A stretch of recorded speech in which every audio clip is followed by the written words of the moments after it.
Muy buenas tardes a todos. Gracias por acompañarnos como siempre todos los miércoles en este espacio, la Tribuna Colpatria Olimpia, que ya nos acercamos al primer año, al aniversario de esta iniciativa que surgió en medio del COVID. Entonces, recuerdo que hace un año, en una conversación con Santiago Perdomo, tuvimos esta idea de reabrir este espacio que durante años lideró Colpatria y de la mano de Olimpia en esta nueva generación estamos buscando conectar a las personas posterior a esta etapa COVID.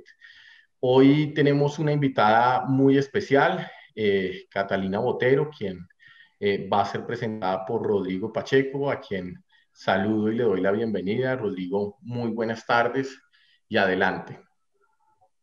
Buenas tardes a los participantes. Bienvenida Catalina y tengo el gusto de hacer la introducción de esta notable jurista y amiga mía y amiga de la familia Colpatria.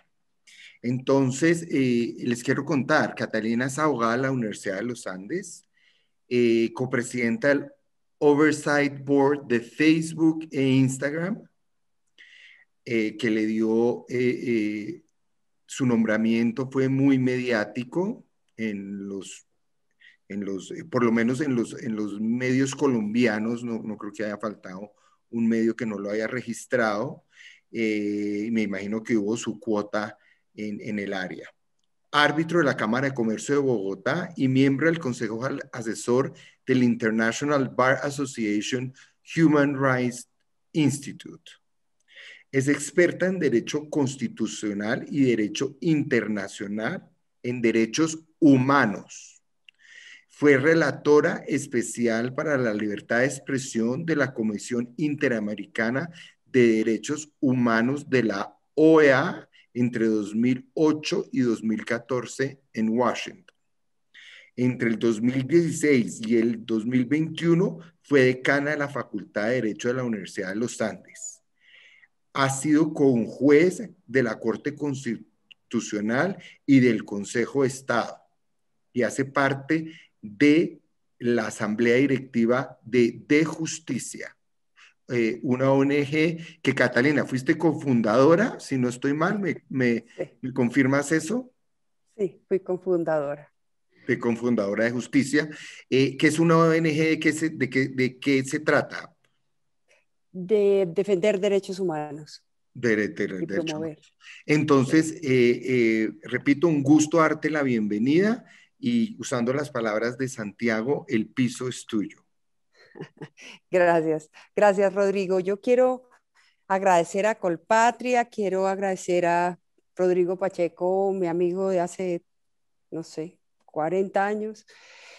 Por supuesto a Santiago Perdomo y a Daniel Medina por esta invitación, que me parece extraordinaria porque creo que es un espacio para poder conversar sobre temas sobre los cuales yo hablo mucho en la academia o hablo mucho con expertos, digamos, pero no hablo mucho en el contexto de la empresa privada y del sector corporativo. Entonces, conversar estos temas en estos nuevos espacios para mí es un placer y por eso les agradezco mucho la invitación. Me han pedido que hable alrededor de 45 minutos sobre un tema sobre el cual conversé con Rodrigo, que coloquialmente podría describirse como: ¿sirve de algo hablar con las personas que piensan distinto a nosotros? Así puede escribirse el tema. En realidad, técnicamente, uno hablaría de redes sociales y cámaras de eco, los desafíos de la deliberación en la esfera digital o en tiempos de Internet. Pero en el fondo, la pregunta es: ¿sirve de algo que hablemos con gente que piensa distinto a nosotros? Y si sirve de algo, ¿cuáles son las condiciones para poder conversar, hablar en serio con personas que piensan distinto a nosotros? En la actualidad se dan esas condiciones y si no se dan, ¿cómo podemos contrarrestar eso? Y esos son los 4 puntos que yo quiero tocar en esta conversación. La primera es la pregunta de si vale la pena conversar con gente que piensa distinto o no. La segunda es cuáles son las condiciones ideales para poder tener esa conversación. La tercera es si en la actualidad esas condiciones se dan, si lo estamos haciendo. Y si no lo estamos haciendo y vale la pena, ¿qué tendríamos que hacer para que eso pase? Empecemos por el principio. Y voy a poner el reloj porque yo me entusiasmo.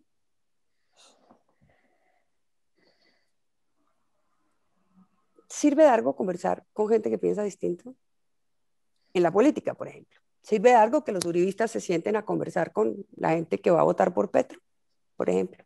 O que la gente que le gusta a Fajardo converse, pues sí, con personas que, digamos, de otras ideas políticas, o no, o eso es una pérdida de tiempo. Empecemos por los espacios más íntimos. Cuando uno va a tomar decisiones en los espacios más íntimos, cuando uno va a tomar decisiones sobre su vida personal, y uno siente que hay gente razonable alrededor de uno, uno le pregunta, y uno está dispuesto a cambiar de opinión.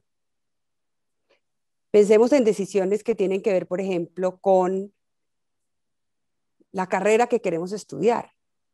Usualmente los jóvenes preguntan, se asesoran, hablan con sus padres, los amigos de sus padres, algunos tienen la oportunidad de ir a consejeros, preguntan. Uno no nace sabido. Entonces sí sirve para algo.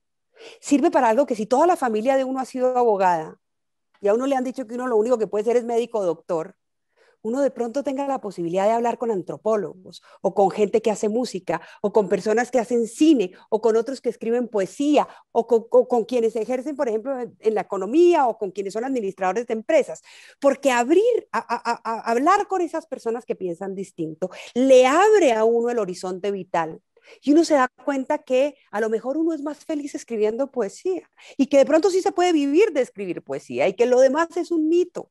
Y que uno puede bajar las expectativas que tiene respecto de su propia vida, ¿no? Las necesidades que uno tiene, de pronto vivir más modestamente, pero ejercer una profesión que le gusta más. O de pronto uno tiene habilidades que no había descubierto porque no ha hablado y no ha entrado en espacios de conversación con personas que han hecho que uno tenga que desarrollar esas habilidades. Claro que hablar con personas que piensan distinto le enriquece a uno el horizonte vital, el abanico de la toma de decisiones, y por lo tanto la posibilidad, digamos, de ser más libre en esa toma de decisiones. Lo saca uno de la caja en la que uno está metido si solo habla con personas que piensan como uno. Eso en la vida privada y digamos en la vida más personal. ¿Qué pasa en el trabajo? ¿Qué pasa en las empresas? Ustedes me dirán, pero en todos los trabajos en los que yo he estado, siempre he tomado mejores decisiones cuando he podido hablar con otras personas.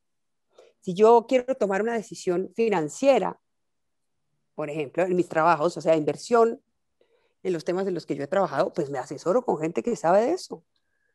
Y oigo una o dos opiniones y las confronto y tomo la decisión que considero adecuada para la finalidad que estoy buscando. Pasa lo mismo, por ejemplo, frente a tratamientos médicos. Eso se llama el consentimiento informado y es una obligación legal, el consentimiento informado. ¿Por qué no lo hacemos cuando actuamos como ciudadanas y ciudadanos? ¿Por qué nos enranchamos en nuestras propias convicciones cuando vamos a tomar decisiones que son tan importantes para nuestra vida personal o colectiva como la decisión de qué queremos estudiar, dónde vamos a invertir, si tenemos distintas ofertas de trabajo, dónde vamos a trabajar, dónde vamos a vivir, por ejemplo, si tenemos la oportunidad de alquilar o comprar una casa? Siempre nos asesoramos, conversamos, oímos y decidimos y sabemos que esa es una manera razonable de tomar decisiones incluso frente a nuestra propia salud. ¿Por qué el consentimiento informado, que supone la capacidad de oír y de discutir sobre distintas perspectivas para abrir el horizonte y tomar la mejor decisión, lo aplicamos usualmente en nuestra vida más personal o de trabajo y no lo aplicamos en nuestra condición de ciudadanas o ciudadanos? ¿Qué hace que nos enranchemos en nuestras propias convicciones políticas?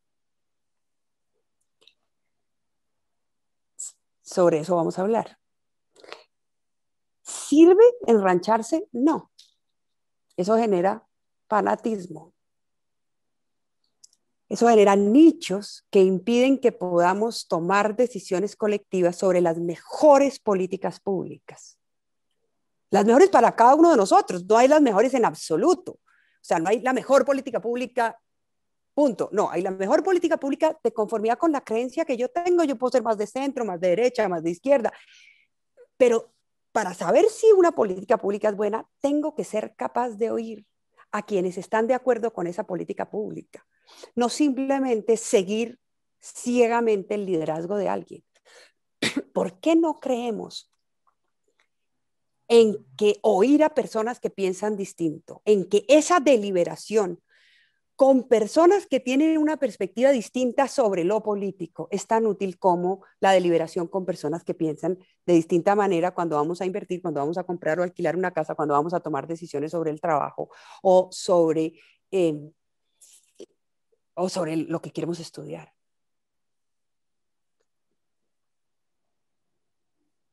Cuando uno logra abrir su perspectiva y conversar con personas que piensan distinto, entonces uno realmente puede sostener que uno tiene razón. O sea, la única manera, la prueba más eficiente de que uno tiene razón es cuando uno logra someter sus propias creencias a lo que un autor muy importante llamaba la prueba ácida de la deliberación. Si yo no someto mis creencias políticas a la prueba ácida de la deliberación, ¿cómo sé que tengo razón? Porque hay mucha gente que piensa como yo. Bueno, había mucha gente que pensaba como Adolfo Hitler en el nacionalsocialismo, o sea, en 1933, 36, incluso en los 40, cuando ya estaba la decisión, la llamada, el holocausto, digamos, la solución final, en fin, había mucha gente que estaba de acuerdo, tenían razón. No tenían razón. Cometieron uno de los peores crímenes que ha cometido la humanidad en toda su historia y que nos avergüenza a todos, porque creyeron que pensar como la mayoría era suficiente, porque era imposible en ese contexto político, como es imposible en cualquier contexto político autoritario, someter las propias creencias a la prueba ácida de la deliberación. Y sin embargo es la única manera de saber si tenemos o no tenemos razón. Entonces, ¿para qué sirve hablar con personas que piensan distinto? Uno, para abrir el horizonte, para entender que uno está metido en una caja y que esa caja tiene huequitos y que a lo mejor si uno se mete por esos huequitos y explora esos otros horizontes, la vida puede ser mucho más intensa y uno puede tener experiencias, ¿no?, estéticas o éticas, emocionales, que le dan sentido a la propia existencia. Hay que romper esa caja y para eso uno necesita oír a otros que piensan distinto en todas las esferas artísticas, profesionales, empresariales y políticas. Entonces, para abrir el horizonte. ¿Y para qué más? Para saber si tenemos razón. Porque es la única forma como podemos comprobar que nuestras creencias tienen algo de sensatas. Y no me estoy refiriendo a creencias que normalmente uno no somete a la deliberación. Las creencias religiosas uno no las somete a la deliberación, pero las creencias políticas sí. Deben ser distintas a las creencias religiosas, porque las creencias políticas suponen la convicción sobre una serie de políticas, que solo si son buenas o malas, entonces justifican esa convicción. Bueno, ¿cómo sé si son buenas o malas? Pues hablando con gente que piensa distinto es la única manera de saber si son buenas o malas. No porque hay mucha gente que piensa como yo. Ahora, ¿cuáles son las condiciones? Que es el segundo tema, para que esa conversación entre distintos, entre diferentes. Hay un autor que a mí me gusta mucho, que lo llama diálogos entre improbables. O sea, esos diálogos imposibles, digamos que uno dice, no, esas personas se van a matar. Bueno, ¿Qué es lo que hace que esas personas, que podamos conversar con los que piensan completamente distinto para saber si tenemos razón? Lo primero es perder el miedo a no tener razón. Esa es la condición número uno. Si uno no le pierde el miedo a no tener razón, entonces pues no va a querer conversar con nadie que lo convenza. Lo segundo es ser capaz de ofrecer razones suficientes para fundamentar las propias convicciones. Nuevamente no estoy hablando de razones religiosas, yo no ofrezco razones suficientes para que otra persona crea en la existencia de Dios. La fe no tiene por qué estar soportada en razones, pero las creencias políticas sí. Yo tengo que ofrecer razones suficientes para sostener que es mejor el metro elevado o el metro por debajo, o que no haya metro o Transmilenio, o que nos vayamos todos a pie, o que todo se convierta en una ciclovía. Yo tengo que tener suficientes razones y tengo que estar convencida de mis razones para poder ofrecérselas al que piensa distinto. Pero también tengo que estar dispuesta, y por eso es tan importante perderle el miedo a no tener razón, tengo que estar dispuesta a dejarme convencer. Esa es otra de las condiciones para una deliberación genuina. Si yo no estoy dispuesta a dejarme convencer, eso no significa que no haga todo el esfuerzo posible por convencer a la otra persona. Lo que quiere decir es que tengo que estar abierta a oír los argumentos. No me puedo cerrar a los argumentos. No los puedo calificar de entrada con adjetivos, digamos, que hacen que simplemente la otra persona deje de ser mi interlocutor legítimo.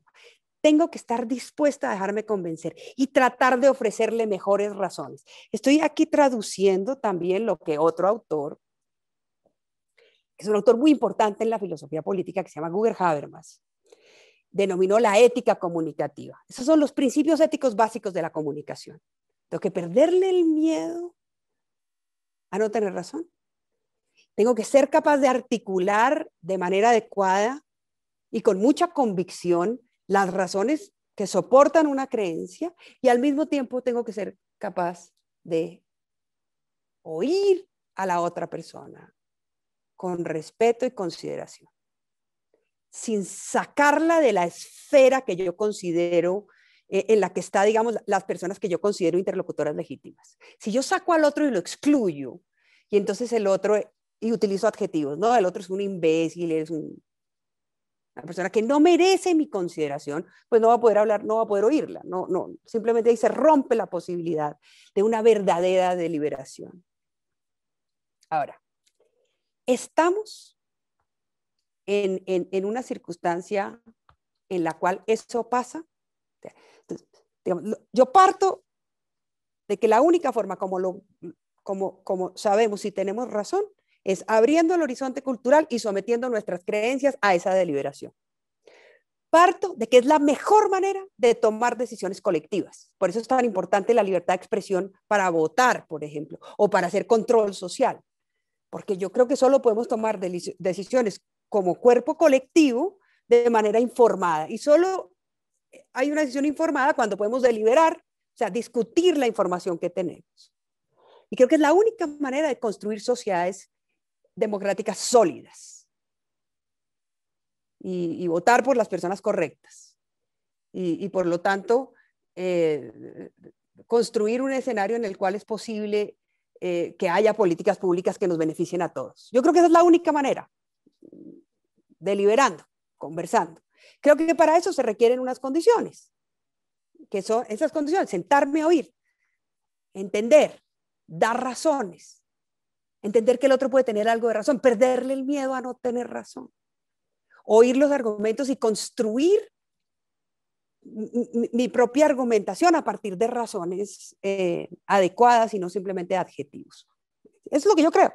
Y creo que es la única manera, nuevamente, de construir sociedades sólidas y democracias sólidas.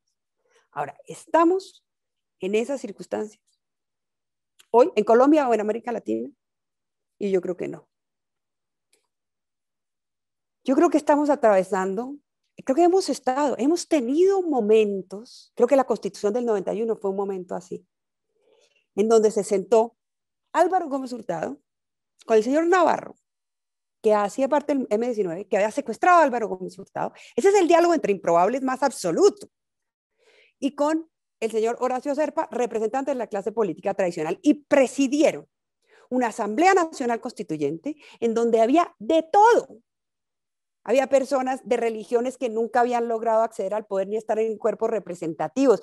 Había personas de la izquierda, había personas de la derecha, había mujeres indígenas, y se sentaron y construyeron una constitución conversando con estas premisas de Gruber Habermas.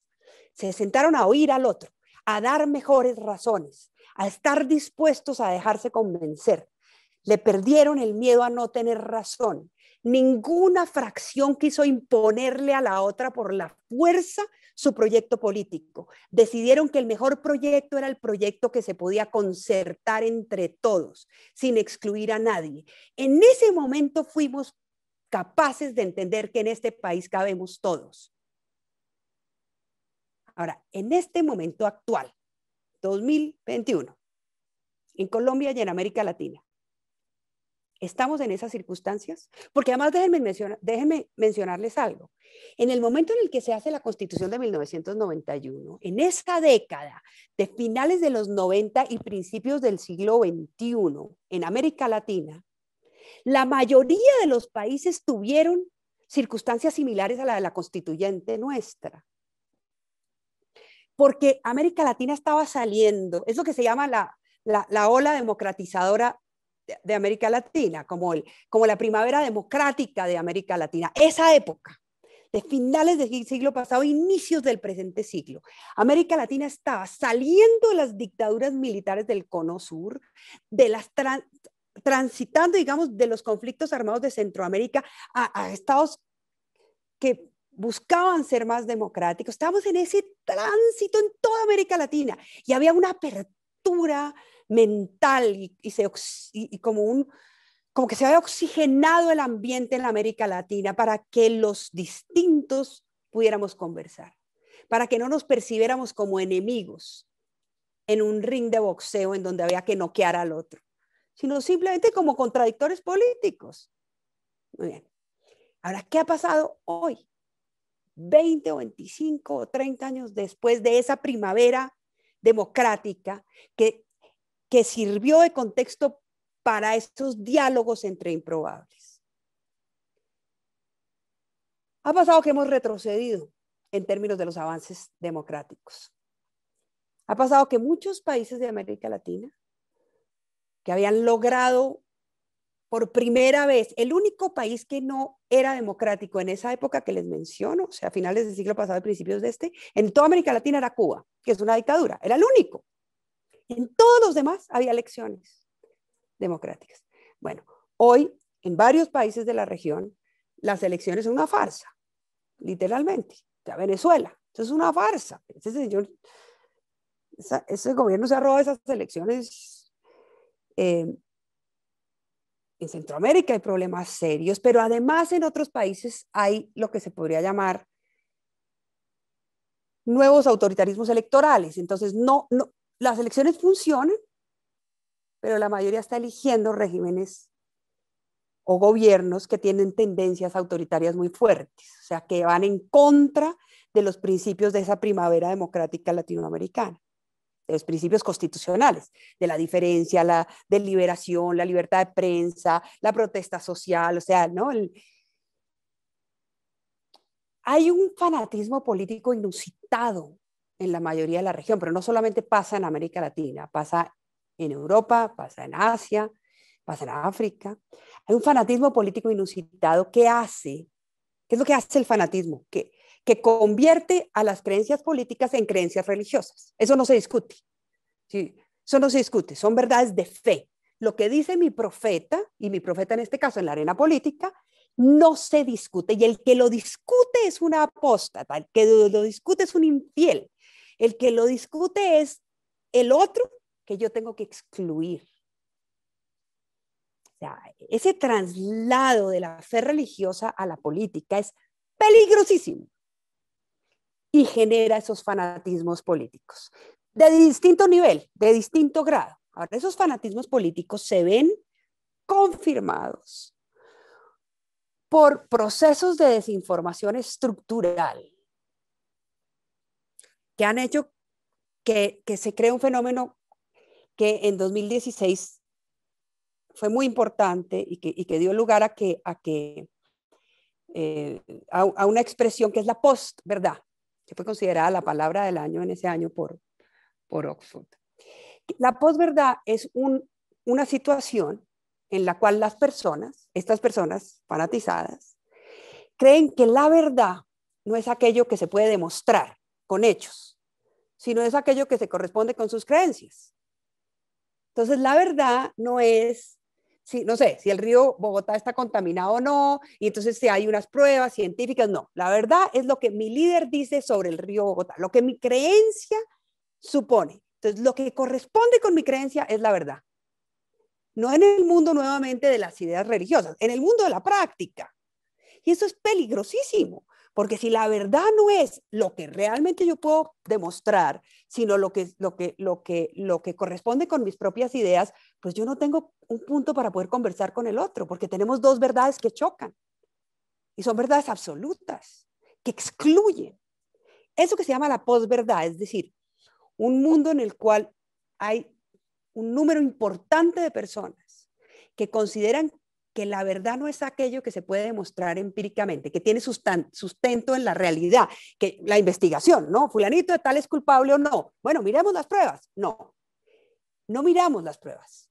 A nadie le interesa mirar las pruebas. Hay una gente que condena a ese sujeto a priori y otra gente que lo absuelve a priori. ¿Por qué? Porque sus creencias los llevan a hacer eso y no están dispuestas a discutir las pruebas. Y si esa persona es un líder político, de izquierda o de derecha o de centro, da igual, aquí o en Brasil, ¿no?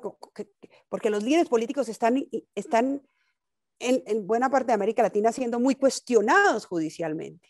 Entonces la gente lo que hace es que cree que esa persona es inocente o culpable, no de conformidad con las pruebas que existen, sino con sus propias creencias. Y eso los hace fanatizarse aún más. Y eso está fundado en esas cadenas estructurales de desinformación, que no simplemente son las llamadas fake news, las noticias falsas. No, las cadenas estructurales de desinformación son cadenas que son generadas por personas que quieren manipular a la audiencia, que promueven información falsa o tendenciosa, ¿no? Siempre en la desinformación hay algo de verdad, pero el centro de la información es falsa o tendenciosa y la promueven con el objetivo de engañar y manipular a una parte de la audiencia. Y eso se une con la manera como nos comportamos en la esfera digital, con la manera como nos comportamos en las redes sociales. Porque, ¿qué pasa en las redes sociales? Las redes sociales me invitan a conversar con personas que piensan como yo. Entonces, estamos en procesos de fanatización, de extrema polarización, con fenómenos de desinformación muy fuertes y procesos de conversación, que ya no es el bar, la escuela, el lugar de la fábrica, ¿no? el lugar de trabajo, la universidad, no. Ahora es ese espacio virtual, ese espacio digital, que me invita a conversar con gente que piensa como yo. Eso es lo que es el algoritmo. Yo entro y entonces yo, no sé, soy de X partido, busco a esa persona, le doy un like, no 3 retweets, y Twitter me empieza a decir, me empieza a recomendar gente para seguir. ¿Qué gente? La gente que le da también retweets o likes al mismo sujeto. Entonces yo empiezo a conversar con gente que piensa como yo y me empiezo a sumar a la manada y empiezo a creer que como toda esa gente piensa como yo, tengo razón.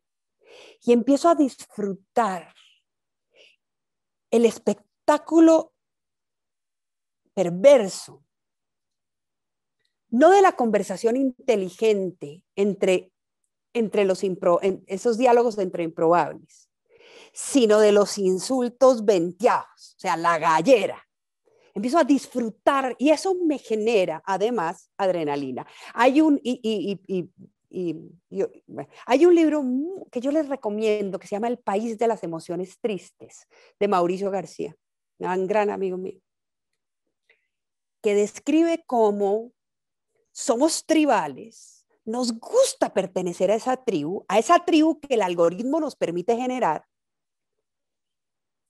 nos produce enorme placer oír a la gente que piensa como nosotros y también nos produce placer esa guerra, no la discusión, ese es un placer secundario y más profundo y más fuerte, pero no hemos logrado, digamos, no la discusión inteligente, nuevamente, no usar la inteligencia para someter mis propias ideas a la prueba de la deliberación, sino usarla para descalificar al otro. Según los estudios que Mauricio cita, en su libro, Del país de las emociones tristes, utiliza esa expresión tan bonita de un filósofo que es Spinoza, que decía que hay unas emociones que son emociones buenas, ¿no? La compasión, la empatía, la solidaridad. Y hay otras emociones que son emociones tristes, el odio, la rabia, el desprecio, ¿no? Y las llamaba emociones tristes. Y entonces Mauricio dice, nuestro país ha sido un país de emociones tristes. Y, y además cuenta parte de su biografía al narrar, a hacer este ensayo. Y muestra cómo genera pasión ser parte de esa tribu, oír lo que queremos oír y pegarle, digamos, con la palabra, con el adjetivo duro, descalificador, ¿no? Asesino, fascista, bueno, al que piensa distinto. Y entonces en esas condiciones, en donde en las redes sociales tenemos esos nichos de manada que nos hacen pensar que nosotros tenemos razón, que nos dificultan la conversación inteligente, con fenómenos políticos difíciles, con un neofanatismo que está en el ambiente, lo que muestra también que hay una crisis de lo que muchos confiábamos, que era un poco el régimen, digamos, de la democracia, del Estado Social y Democrático del Derecho, digamos, del constitucionalismo liberal. Con esas cámaras de eco, ¿no? Se llaman cámaras de eco en la literatura, porque ¿qué es lo que hacen las redes sociales? Yo digo algo y el otro me contesta igual, es una cámara de eco. En ese contexto, pues no se producen las condiciones de deliberación necesarias para poder conversar con el que piensa distinto, porque yo lo insulto, porque eso me genera placer, porque estoy en mi nicho, con mi tribu, en mi manada. Y eso aumenta todavía más el fanatismo. Y entonces y lo peor es que los jóvenes se están formando en ese contexto. Nosotros no estamos educando jóvenes que sean capaces de entender no solo la importancia, sino el disfrute de la verdadera deliberación, de la conversación inteligente, de la conversación que es como la partida de ajedrez, en donde a veces uno tiene que deponer al rey porque el otro tiene mejores razones. ¿Qué hacemos? Uno tiene que estar dispuesto cuando juega ajedrez a que puede perder, claro, y no le gusta, pero tiene que estar dispuesto a hacerlo. Esa partida de ajedrez inteligente, de la conversación con el otro, no se la estamos enseñando a nuestros jóvenes. Nosotros mismos estamos perdiendo la capacidad que alguna vez tuvimos. Nosotros, y yo me refiero, yo tengo 55 años, me refiero a las personas de nuestra generación. No solamente nosotros estamos perdiendo esa capacidad y nos estamos volviendo parte de la manada, sino que adicionalmente no estamos educando a los jóvenes para que tengan ese disfrute y esa capacidad de oír al otro, de discutir en condiciones de respeto, de dar mejores razones, de no utilizar adjetivos innecesarios que descalifican y sacan al otro de la arena de la conversación. Hemos perdido la paciencia y hemos perdido la capacidad de contemplar la riqueza de esa conversación inteligente.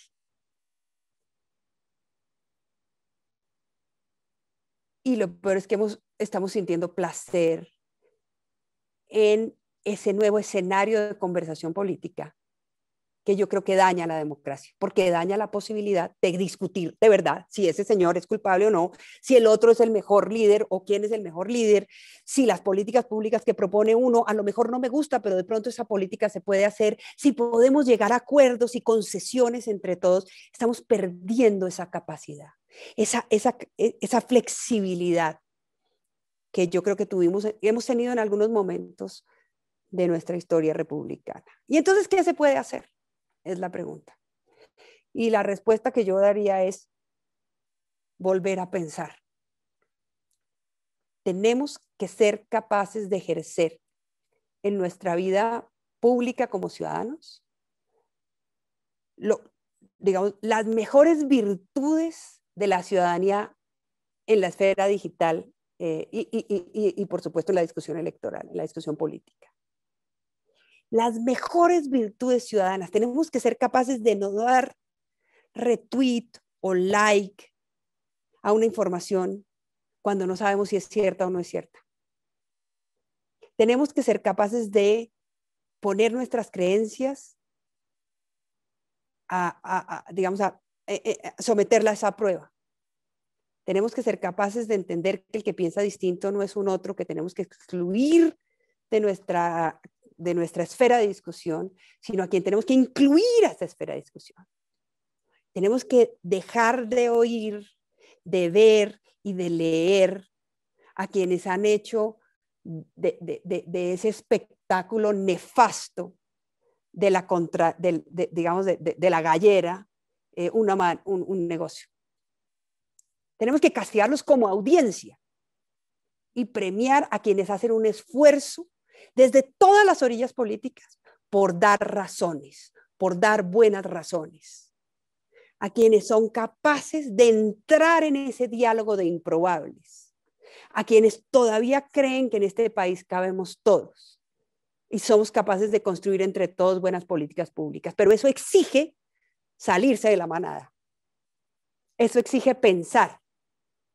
Eso exige entender que si bien sentimos un placer inmediato en la descalificación del otro y en limitarnos a oír en esas cámaras de eco a quienes piensan como nosotros, hay un placer mayor cuando nos metemos en la profundidad de la conversación y el diálogo. Eso exige un esfuerzo en nuestras propias casas, con nuestros hijos, con nuestros sobrinos, con nuestros padres, con nuestros amigos, con nuestra pareja, para poder conversar sobre temas sobre los cuales no estamos de acuerdo, con respeto y con razones, y estar dispuestos a dejarnos convencer. Y esto es lo que ha pasado en los mejores momentos en los que las sociedades han construido, digamos, las reglas más civilizadas sobre las cuales se fundan las sociedades democráticas. Ninguna de las reglas más civilizadas sobre las cuales se fundan las sociedades democráticas se ha construido en espacios de polarización, de manada, de galleras. Todas se han construido cuando las personas se sientan y con respeto son capaces de oír al otro y construir en conjunto. Y yo creo que en este momento no estamos en esas condiciones y somos nosotros, no es el Estado quien lo tiene que parar. Una ley no va a parar ese proceso. ¿Qué lo paró? ¿Qué paró ese proceso en el Holocausto? El Holocausto. O sea, 20 millones de personas asesinadas y una guerra, la Segunda Guerra Mundial. O sea, una barbaridad, una atrocidad. Hizo que la gente entendiera que no podía seguir así. Que tenía que parar, que tenía que oír al otro y empezar a construir esos procesos de ética comunicativa. Y ahí se construyeron las mejores constituciones, los mejores tratados internacionales de derechos humanos, las mejores instituciones de protección de la dignidad humana. En ese momento, cuando la sociedad se avergonzó de aquello a lo que condujo la manada, por las atrocidades a las que condujo la manada, entonces fincamos, digamos, lo mejor que tenemos hoy como sociedad global, que son esas constituciones, esos tratados de derechos humanos, esas instituciones de protección de derechos humanos. Eso es lo que pasó en América Latina a finales del siglo pasado y principios de este. Entonces tenemos que frenar eso. Tenemos que frenarlo desde cualquier posición en la que estemos y ser capaces de ejercer esa ciudadanía, sobre todo en la esfera digital.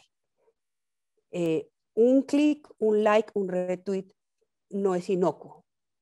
Está generando a escala procesos de comunicación que pueden o fomentar una deliberación inteligente o dañar esa deliberación inteligente.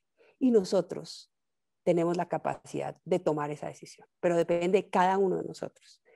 Y eso es lo que yo quería contarles hoy. Y pues ahí agoté los 4 temas que les mencioné al inicio. Pues espero que les haya interesado esta conversación, que a mí me parece fundamental, como se dan cuenta por la pasión que demuestro cuando la expongo. Así que muchas gracias, Rodrigo, por esta oportunidad. Catalina, muchísimas gracias por estas palabras y estas reflexiones que de verdad en medio del incremento de la infoxicación que hoy tenemos, este incremento de noticias falsas y tal vez de la cantidad de horas de conexión que tenemos, pues son reflexiones que tal vez no hacemos y de verdad esa mención que hizo al principio que estos debates se hacen tal vez en la academia y no en las empresas, pues creo que son muy valiosos para nosotros, ¿no? Estamos en un mundo cada vez más conectado y la pandemia nos llevó a esto y yo creo que de verdad que muy grato que nos comparta esto y que ojalá lo siga haciendo periódicamente. Entonces, no sé, Rodrigo, si tiene alguna mención especial o procedemos a las preguntas. Sí, a las preguntas y si quieren, me gustaría empezar. Y tendría varias, Catalina, pero pues no. ¿Es sostenible el veto de las redes al expresidente Trump?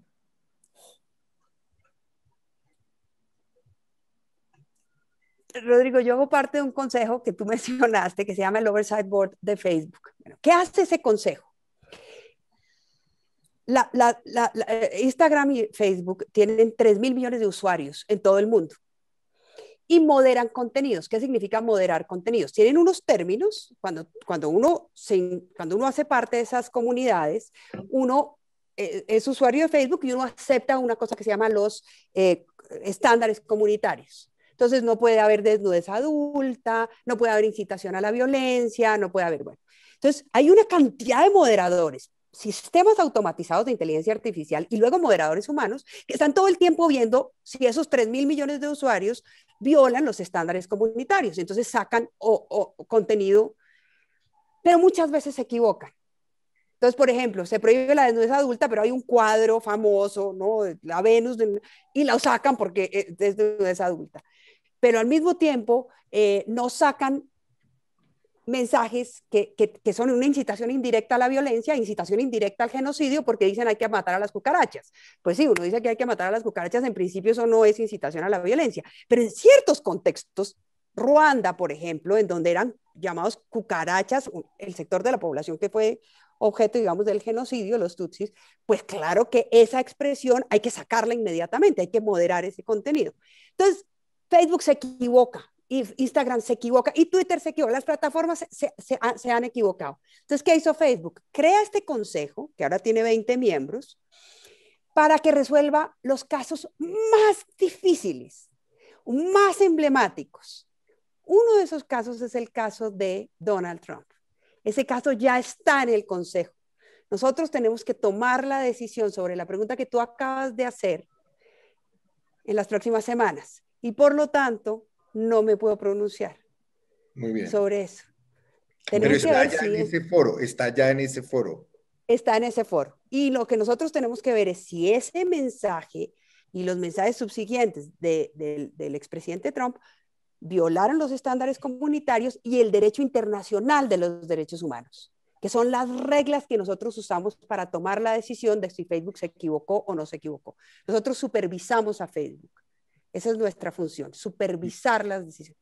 Y una es esa decisión.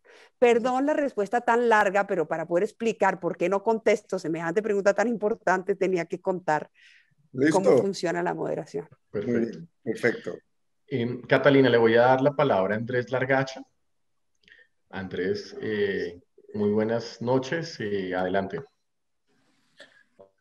Muy interesante como siempre tus charlas, qué bueno verte aquí en Tribuna Colpatria. Una pregunta también parecida a la de Rodrigo. Los medios tradicionales eran regulados por entes públicos. Entonces, digamos, se evitaba que existiera esa autorregulación, pero ellos mismos se autorregulaban porque eran sancionados si no cumplían con unos estándares y con unas políticas de esas entidades públicas de control.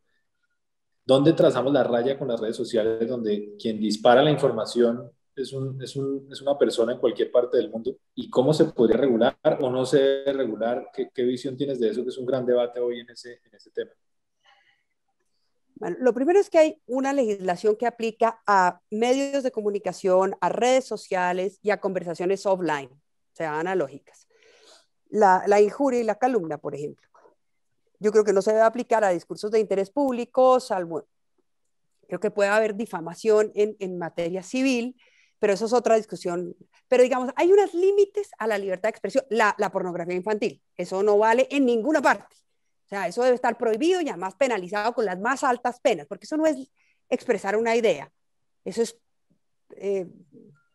dañar brutalmente a niños y niñas que son sujetos de especial protección constitucional. Entonces, hay unas normas que se aplican igual online, offline, en redes sociales, en medios de comunicación. Pero luego viene otro discurso que el Estado no puede regular, no le podemos entregar esa llave al Estado. Por ejemplo, las noticias falsas.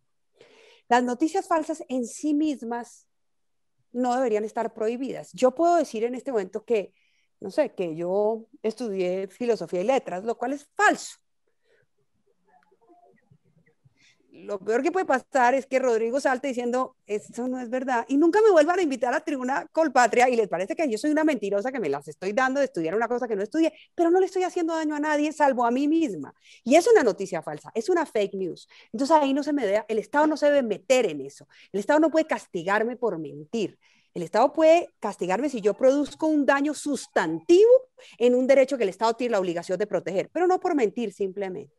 Entonces, por eso es que el Estado no se mete en la regulación de ciertas cosas de los medios de comunicación y se propone la autorregulación. Las ombudsperson, una columna mal hecha, bueno, etc. Ahora, ¿qué están proponiendo las redes sociales? Facebook e Instagram están proponiendo un consejo independiente, que es el que yo pertenezco, que es un consejo, nosotros tenemos un periodo fijo. O sea, tenemos garantías de independencia e imparcialidad. Facebook le entregó $130 millones a una fiduciaria y eso no es revocable. Ya se los entregó. Y le dijo, bueno, señor, durante 6 años, administre esos 130 millones de dólares para que estas personas puedan operar y me supervisen. Ahí hay unas personas que tienen un periodo fijo y que supervisan a Facebook. Y yo creo que ese es el mejor modelo. Es el modelo de la autorregulación. Y nuevamente, creo que hay cosas que ni siquiera la autorregulación puede controlar, como las indignaciones masivas en redes sociales, ¿no? Que generan esta manada de la que yo estaba hablando. Yo creo que eso no se puede controlar ni por autorregulación, ni por consejos como el mío, ni por jueces, ni por nadie. Esto lo controla la propia ciudadanía. Yo no me adhiero a la manada cuando creo que esa manada puede hacer daño. Entonces hay controles que van desde el propio sujeto, que es el ciudadano digital, hasta los jueces. Yo creo que creo que donde está la mayor parte digamos, del control es la autorregulación cuando se trata de información que no puede ser prohibida por el Estado, pero que puede ser moderada de conformidad con el derecho internacional de los derechos humanos. Y si yo sigo contestando así de largo, no van a poder seguir preguntando, perdón. Catalina, una anécdota. Yo una pregunta, ahora si quieres pues. En relación al evento que yo creo que detonó el cambio en las políticas que Facebook, pues por lo menos hacia el ciudadano o al usuario masivo, creo que lo provocó lo de Cambridge Analytics y todo este fenómeno que llevó a Mark Zuckerberg al Senado y transformó un poco como la visión que tenía la humanidad de lo que es la capacidad del control, digámoslo, que tiene la posibilidad del control social que tienen los productos digitales. Entonces le quería contar que yo tengo un ciberejercicio y un ejercicio de debate basado en ese caso y un poco lo que se percibe en los últimos 2 años es un cambio radical en Facebook, en cómo renuncia incluso a la pauta de ciertos elementos buscando proteger ahora a la sociedad. ¿Sí? Hace, digámoslo, unos años no se percibía ese interés de Facebook, pero hace unos 2 años se empieza a ver un Facebook distinto, ¿sí? Un Facebook que pretende incluso renunciar a ciertos ingresos en pro de proteger y disminuir esa filosofía de control social. Entonces le quería, con ese contexto, que nos contara un poco, usted que ha estado ahí adentro, cómo fue ese cambio y cómo vivió incluso la renuncia y decidir no tengo ingresos de un frente, con el propósito de tener un bien común. Entonces, ¿qué nos podría contar de esa anécdota? Sí, yo estoy de acuerdo contigo con el análisis que estás haciendo. Yo creo que Facebook, digamos, sí tenía algunas sensibilidades por ciertos temas, pero básicamente estaba preocupado por su modelo de negocio, que es bastante exitoso y que está afectando a los medios de comunicación más serios y más profesionales y de investigación. Y eso es gravísimo, porque las redes sociales no pueden reemplazar al periodismo de investigación. O sea, si hay un acto de corrupción en una obra de infraestructura, el que va a ir realmente a saberlo es el periodista que se va, pregunta, mira los papeles, averigua y nos dice, oiga, miren lo que está pasando con Odebrecht o lo que sea. No las redes sociales. Necesitamos más periodismo de investigación. Facebook estaba preocupado por su modelo de negocio, eso afectaba el periodismo de investigación. No. Yo creo que Cambridge Analytica fue un punto de inflexión, pero o sea, cuando se dieron cuenta que la manipulación a escala de la información de Facebook podía generar una manipulación brutal, no solo en las elecciones de Estados Unidos, sino en muchas otras elecciones. O sea, yo no sé si ustedes vieron el documental, yo creo que es bastante bueno sobre Cambridge Analytica, creo que es bastante bueno. Y esto generó una enorme presión sobre Facebook. Ahora, nosotros, el fenómeno Cambridge Analytica tiene más que ver con la protección de datos personales, porque es la protección de datos personales lo que se filtra, que hace que puedan manipular y segmentar los anuncios para hacer que un sector no vote, que el otro se vuelva más X, Y, Z, lo que sea. Y manipulan claramente a la población y desinforman. Cambridge Analytica, con el uso de esos datos que se filtraron. Pero en el contexto de la discusión sobre la protección de datos personales, surge la discusión sobre la moderación de contenidos en el Congreso de Estados Unidos. Entonces llaman a Mark Zuckerberg y le dicen, bueno, pero si hay un grupo de gente que empieza a decir que las elecciones no son el día X, sino una semana más tarde, y lo empiezan a decir masivamente, de forma tal que si yo solamente me informo por Facebook, empiezo a recibir que las elecciones no son el día que son las elecciones, sino una semana más tarde, pues voy a votar esa semana más tarde y ya no puedo votar. Y si a mí me están intentando desinformar de esa manera, la pregunta que le hicieron en el Congreso de Estados Unidos fue, ¿y usted no hace nada? Y entonces yo creo que el asesorado, hay un artículo muy bueno en una revista que se llama el New Yorker, yo creo que la última edición del New York, que explica la génesis del consejo en el que yo estoy, que muestra cómo un grupo de profesores de distintas universidades en los Estados Unidos se sientan con Zuckerberg y le dicen, usted va a tener que ceder parte de su poder. Entréguele esto a un agente independiente y que ellos vayan al Congreso de los Estados Unidos y ellos respondan. O sea, sálganse ustedes ese lío.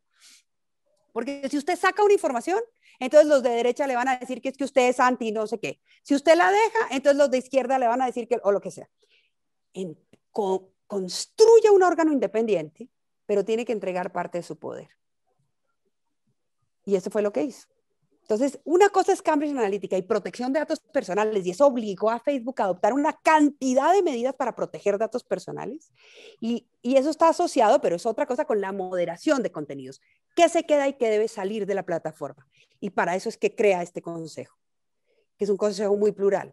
Y ahorita estamos en el proceso de selección de otras 20 personas, vamos a hacer 40 personas de todas partes del mundo para tomar esa decisión final, y tal vez es el único espacio que Zuckerberg ha cedido genuinamente, porque él tiene el control accionario total de la compañía, él toma las decisiones, él manda, pero aquí no.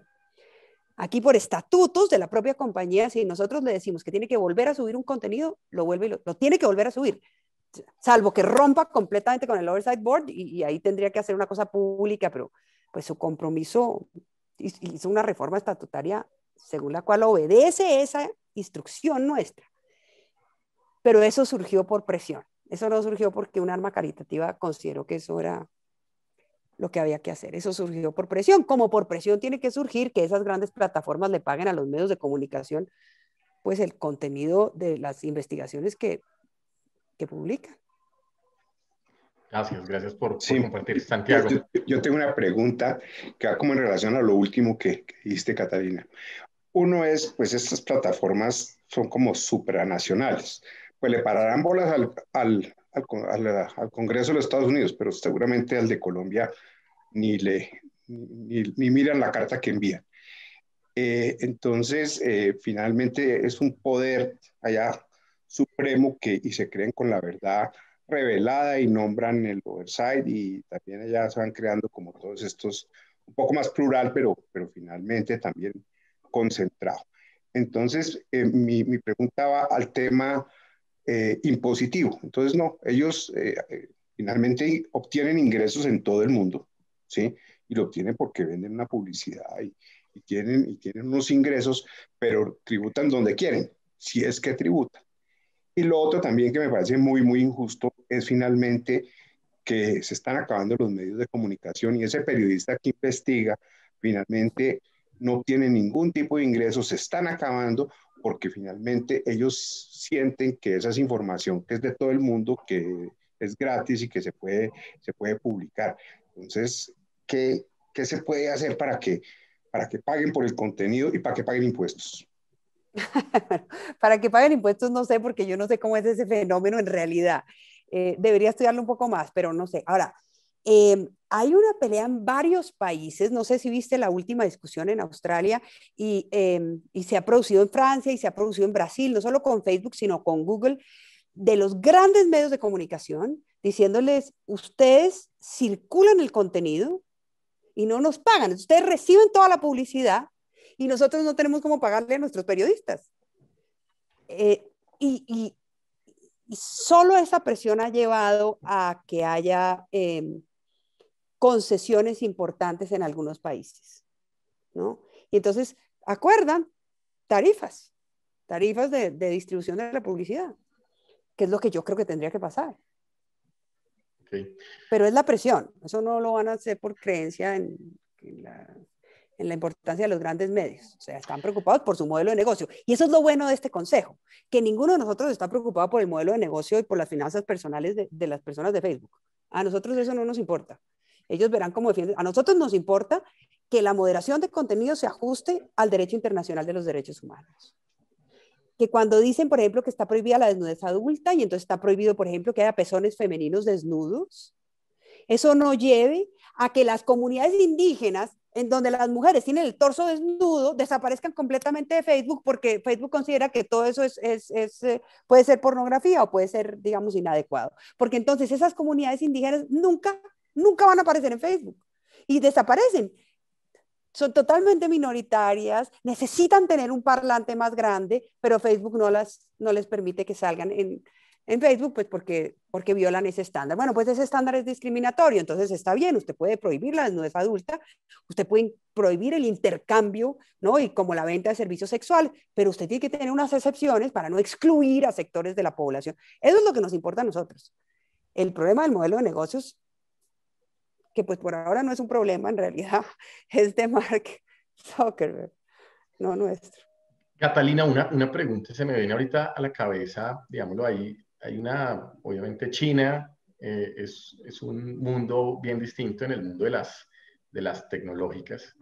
WeChat, pues allá es el rey y pues obviamente surte servicios que Facebook pues en el resto del mundo presta. ¿Cómo percibe usted ese modelo pues uno de censura tecnológica? También pues obviamente llamémoslo, esa muralla china virtual, ese control de lo que se publica y no se publica, y finalmente más que desde el punto de vista de negocio, como del impacto a la sociedad, ¿sí? O sea, ¿cómo percibe usted el efecto que tiene esas políticas? Pues lo que me parece que lo que muestra el modelo chino es la gravedad de que quien modere contenidos, es decir, quien decida lo que circula y lo que no circula es el Estado. Y eso es gravísimo. Entonces Facebook se fue, o sea, las grandes plataformas se han ido de China porque las restricciones que el Estado les impone en términos de violación de la privacidad de sus usuarios y de lo que puede o no puede circular es tan alta que ellos digan, mire, eso viola completamente la libertad de expresión, eso ya sí va totalmente en contra de nuestra naturaleza, es insoportable, ponga su propia red. Y entonces esas plataformas crean su propia red. ¿Quién era el que alguien había dicho? Ah, el presidente López Obrador estaba proponiendo lo mismo para México, que porque le parece que Twitter no sé qué, y, entonces él quiere hacer una propia red para México, claro, una red con, ¿no? Y en Nicaragua estaban proponiendo lo mismo. A ver, hay que ver en Nicaragua qué es capaz de hacer, pues, pero claro, ese anhelo por el control, porque las redes sociales tienen un montón de problemas, pero la verdad es que los gobiernos no las pueden controlar. La verdad es que la primavera árabe se produjo gracias a las redes sociales. Lo poco que hay en Venezuela hoy es gracias de conversación libre, es gracias a las redes sociales. O sea, la verdad es que las redes sociales son un espacio de democratización enorme. Entonces, lo que muestra el modelo chino es que cuando el Estado interviene, captura ese espacio y lo anula como espacio de democratización. Y eso es gravísimo. Y me parece muy bien que las grandes plataformas se retiren. Bueno, voy a hacer una pregunta un poco más familiar, ¿sí? Existe, digámoslo, ese debate en todas las familias de cuáles son las edades mínimas para la creación de una cuenta o el acceso, pues los delitos informáticos, el grooming y sexting y todos estos métodos que han ido, digamos, surgiendo y que las redes sociales lo facilitan, un poco más en ese debate personal, ya no tanto del board. Eh, ¿Qué opinión tiene usted, digámoslo, como con esa interacción y esa edad mínima de redes sociales que deberíamos empezar como a inculcar en nuestros hijos? Opino que entregarle a un niño o a una niña un teléfono o un aparato electrónico para que entre a ese mundo sin suficiente entrenamiento, sin formación digital, sin capacitación y sin cautelas, es como coger a ese niño o a esa niña y dejarlo en la Caracas con 19 y decirle nos vemos en 3 horas. Así, igualito. Ve a ver, nos vemos en 3 horas. O en el cartucho anterior, que yo no sé hoy cómo se llama esa zona. Así, dejarlo allá y decirle nos vemos en 3 horas. Eso es una barbaridad. Es que digamos, el mundo digital tiene una cantidad de complejidades. Entonces, soltarlos ahí sin cautela, sin entrenamiento. Ahora, supongamos que hay cautelas y hay entrenamiento, y entonces uno logra tener barreras para que, por ejemplo, no hay los niños y las niñas no entreguen su privacidad, que es una cosa, ellos no saben el valor de la privacidad, no entienden. Una niña que entrega de 13 años, que entrega unas fotos, no entiende lo que está haciendo, no alcanza a comprender la dimensión del daño que se puede generar. Pero supongamos que se establecieran esas cautelas. En todo caso, un niño, una niña, por ejemplo, con TikTok 3 horas al día, es una niña que está desperdiciando su capacidad de aprendizaje es que son mucho mejores los juegos, digamos, los videojuegos, porque por lo menos en los videojuegos hay interacción. En TikTok no. O en cualquier, yo digo TikTok por decir la plataforma que hoy en día convoca más a los niños y a las niñas, ¿no? Todos los días sale una nueva, que son esos videos cortos, rápidos, en donde no hay ningún proceso de aprendizaje, de interacción del sujeto con su inteligencia, digamos, como ese proceso de formación.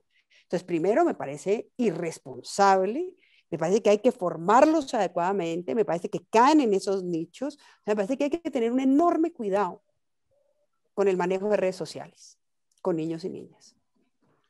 Bueno, Catalina, de verdad, muchísimas gracias. Tremendas reflexiones geopolíticas, tecnológicas, jurídicas y familiares. Aquí creo que fue diversa el debate y sobre todo muy profundas. De verdad, muchísimas Catalina, gracias. si yo pudiera, Daniel, un segundo. La polarización en Colombia, la polarización en Estados Unidos, tan marcada en las elecciones. Y voy a poner un ejemplo de tendencia esta semana. Las declaraciones de Meghan Markle al superpoder que es Oprah Winfrey en contra y usando términos como racismo a la casa real más importante del mundo, la corte inglesa, y esas polarizaciones sobre política, sobre esos temas, sobre qué es tu visión rápida sobre eso. Pues yo creo que tenemos que distinguir entre las, digamos, opiniones fuertes respecto de un fenómeno, informadas o no, pero opiniones y la polarización. Yo creo que son dos fenómenos distintos. Entonces yo puedo tener una opinión fuerte respecto de un fenómeno, ¿no? Ejecuciones extrajudiciales, la democracia en Nicaragua o en Venezuela, una opinión muy fuerte, no necesariamente polarizada, porque entiendo por polarización, hay muchas maneras de comprender polarización, entiendo por polarización esa incapacidad de conversar con el otro, ¿no? Dos polos que se rechazan el uno al otro, no se atraen el uno al otro, se rechazan absolutamente, en donde el otro es el enemigo. Entonces, yo creo que hay que distinguir esas dos cosas.